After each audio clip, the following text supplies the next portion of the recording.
गोधरा यानी कि गाय की भूमि, जहां साल 2002 में एक ऐसा भयानक कांड हुआ जिसके बारे में जिसने भी सुना वो हैरान रह गया। मानवता को शर्मसार करती हुई इस घटना ने पूरे देश में दंगों की एक ऐसी आग को सुलगा दिया जिसकी चपेट में आने वाले निर्दोष लोग तो अपनी जान से हाथ धो बैठे, लेकिन उनके परिजन सारी जिंदगी इस सदमे से उभर नहीं पाए। गोधरा कांड में जिन लोगों ने अपने परिजनों को खोया उसे भुलाना पॉसिबल नहीं होगा। आज हम आपके लिए लेकर आए हैं गोधरा कांड से जुड़ी जानकारी। बने रहिए हमारे साथ वीडियो में बिल्कुल आखिर तक। फरवरी साल 2002 में गठित हुए गोधरा कांड की पृष्ठभूमि कई सदियों पहले से चले आ रहे राम जन्मभूमि के विवाद से जुड़ी है। 6 दिसंबर 1992 को अयोध्या में मौजूद कार सेवकों ने राम जन्मभूमि पर मौजूद विवादित ढांचे को गिरा दिया। इसके बाद समय समय पर इसकी प्रतिक्रिया सामने आती रही। 1993 में मुंबई में दंगे हुए। विश्व हिंदू परिषद और ऐसे कई हिंदू संगठन राम जन्मभूमि आंदोलन में सक्रिय भूमिका निभा रहे थे। अक्सर समय समय पर राम मंदिर आंदोलन की अलख लोगों को देखने को मिलती थी। अयोध्या में संगठनों के आह्वान पर कार सेवकों का आना जाना भी लगा रहता था। ऐसा ही एक आह्वान साल 2002 के फरवरी महीने में विश्व हिंदू परिषद ने अयोध्या में कार सेवा के लिए आह्वान किया। पूरे देश से बड़ी संख्या में कार सेवक मंदिर की कार सेवा में अपना योगदान देने के लिए वहां पहुंचे। इसी तरह गुजरात से भी बड़ी संख्या में राम भक्त कार सेवा के लिए पहुंचे। जब कार सेवा का समय काल खत्म हुआ तो सभी अलग अलग रेलगाड़ियों के माध्यम से वापस अपने राज्य, अपने घर आने लगे। इसी तरह गुजरात राज्य से कार सेवक भी अपने अपने घर लौट रहे थे। 26 फरवरी साल 2002 को साबरमती एक्सप्रेस से गुजरात के लगभग 2100 कार सेवक कार सेवा के बाद वापस अपने अपने घरों को लौट आने के लिए सवार थे।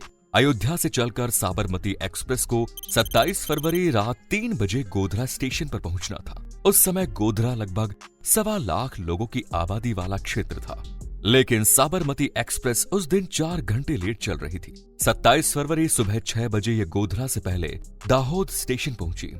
यूं तो पूरी ट्रेन में सामान्य पैसेंजर थे, लेकिन जनरल कोच नंबर S6 और S5 में कार सेवक मौजूद थे। इसके पहले की वीडियो में हम आगे बढ़े, नए दोस्तों से कहना चाहते हैं कि चैनल को जल्दी से सब्सक्राइब कर लीजिए। गोधरा कांड को लेकर अलग अलग जांच कमेटी गठित हुई। सबकी अपनी अपनी जांच रिपोर्ट आई। ऐसी एक जानकारी के मुताबिक दाहोद स्टेशन पर सुबह 6 बजे कार सेवकों के इस बोगी में एक मुस्लिम चाय वाला अंदर चढ़ा, लेकिन उसके कार सेवकों से कुछ बातचीत हो गई और उसे बोगी से उतार दिया गया। इस ट्रेन का अगला स्टेशन गोधरा ही था। कहते हैं कि उसके बाद उसने ट्रेन के अगले स्टेशन पर पहुंचने के पहले ही गोधरा में मौजूद अपने लोगों को फोन कर दिया और इसकी वजह से ये इंसिडेंट हुआ। दाहोद स्टेशन से ट्रेन रवाना हुई और लगभग 1.5 घंटे का सफर करने के बाद 7:30 बजे ये गोधरा स्टेशन पर पहुंचे तो एक थियरी के मुताबिक गोधरा स्टेशन पर पहले से ही भीड़ मौजूद थी। उन्हें वो बोगी नंबर भी मालूम था जिसमें कार सेवक मौजूद थे। भीड़ ने सबसे पहले S5 कोच को अपना निशाना बनाया, उस पर पत्थरबाजी की और उनके साथ पेट्रोल भी था। बोगी में पेट्रोल डालकर आग लगा दी गई। अंदर जो लोग मौजूद थे पत्थरबाजी के कारण बाहर नहीं निकल पाए और बोगी के भीतर ही जलकर भस्म हो गए। एक दूसरी थियरी के मुताबिक गोधरा स्टेशन से जैसे ही ट्रेन रवाना हुई तो उसे चैन पुलिंग करके रोका गया। उसके बाद ट्रेन के कोच पत्थरबाजी हुई, फिर इन बोगियों में पेट्रोल डालकर आग लगा दी गई। जबकि उस समय के तत्कालीन रेलवे मिनिस्टर लालू प्रसाद यादव ने सुप्रीम कोर्ट के रिटायर्ड जज की अगुवाई में जिस जांच कमेटी की गठन की, उसकी एक रिपोर्ट के मुताबिक ये कोई प्री प्लान घटना नहीं थी, बल्कि शॉर्ट सर्किट की वजह से रेल की इन बोगियों में आग लग गई। इस पूरे घटनाक्रम में लगभग 59 लोगों की बोगी के भीतर ही जलकर मौत हो गई।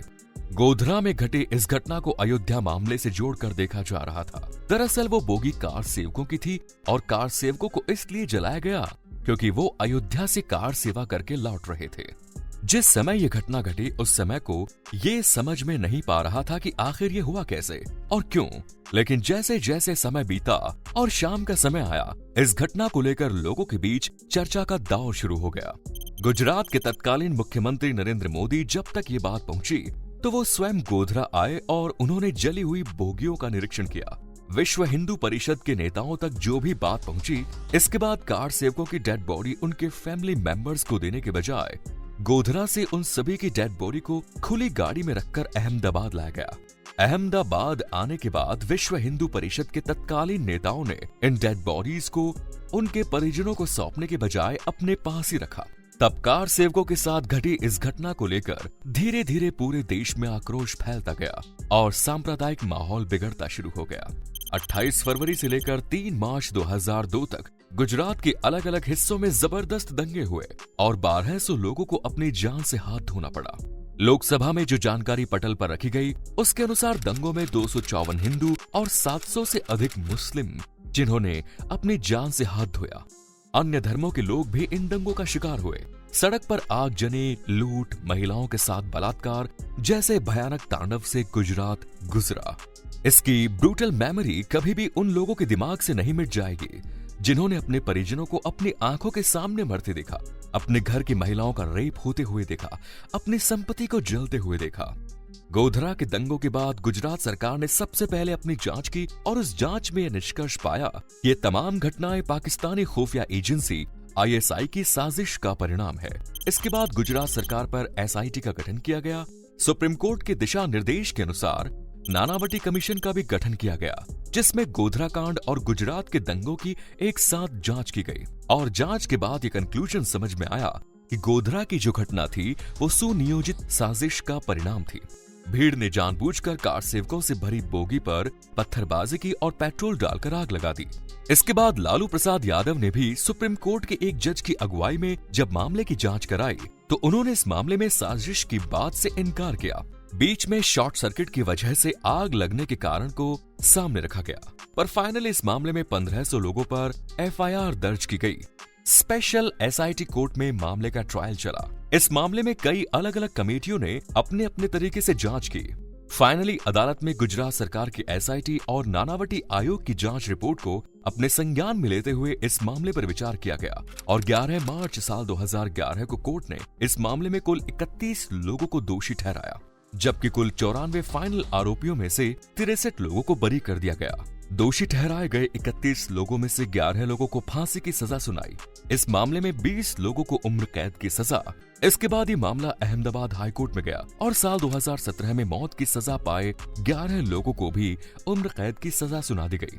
इस मामले में पुलिस ने जिसे मास्टरमाइंड माना, अदालत ने सबूत के अभाव में उसे सेशन कोर्ट से ही बाइज्जत बरी कर दिया। हालांकि गोधरा के आसपास और वहां के आम लोगों का ये मानना है कि इस मामले में सच्चाई आज तक दुनिया के सामने नहीं आई। उनका ये भी मानना है कि पूरे के पूरे गोधरा कांड में वहां के लोकल लोगों का कोई हाथ नहीं था। ये बहुत गहरी साजिश थी जिसे काफी अच्छे और खुफिया तरीके से अंजाम दिया गया। पुलिस की जांच पर सबसे बड़ा सवाल यही खड़ा होता है कि पुलिस ने इस मामले में 15 लोगों को आरोपी बनाया, लेकिन जिस एक व्यक्ति को मास्टरमाइंड बताया गया वो व्यक्ति अदालत से पूरी तरह से बरी हो गया। उस पर कोई भी आरोप पुलिस साबित नहीं कर पाई। मानवता को शर्मसार करती यह घटना सचमुच देश के धर्मनिरपेक्ष स्वरूप के अनुरूप नहीं है। गोधरा और गुजरात दंगों से उपजी टीस लोगों के दिलों में आज भी मौजूद है।